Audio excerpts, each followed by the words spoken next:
सोलापूरमधील एक हृदयद्रावक घटना समोर आली आहे। सोलापूर पुणे रोड डीमार्ट जवळ मध्यरात्री भीषण अपघात झाला। भरधाव वेगाने येणाऱ्या इर्टिगा कारने रस्त्यावर थांबलेल्या वाहनाला पाठीमागून जोरदार धडक दिली। या अपघातात 3 जणांचा जागीच मृत्यू झाला, तर 1 जण उपचारादरम्यान मृत्यू झाला। दोघे जखमी आहेत।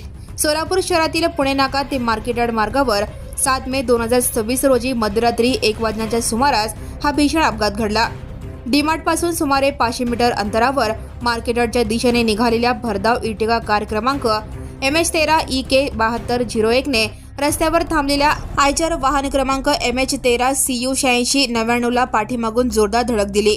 अपघात इतका भीषण होता की इर्टिगा कार सुमारे 150 फूट फरफटत गेली आणि कारची संपूर्ण छत कापून बाजूला निघून पडले।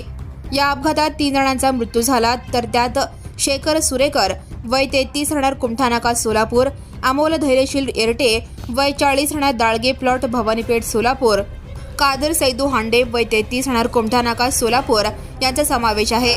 कादर सैदू हांडे यांचा उपचार दरम्यान एका खासगी रुग्णालयात मृत्यू झाला।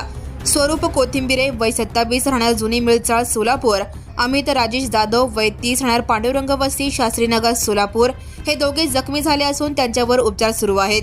शेखर सुरेकर हे अविवाहित होते। ते एका खासगी फायनान्स कंपनीत काम करत होते।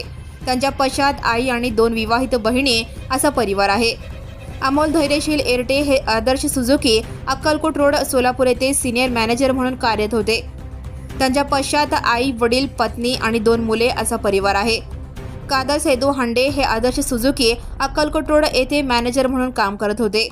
त्यांच्या पश्चात आई, वडील, पत्नी, 2 मुली आणि 1 मुलगा असा परिवार आहे। पोलिसांनी अपघाताचे कारण शोधण्यासाठी सविस्तर तपास सुरू केला आहे। Now and press the bell icon. Never miss a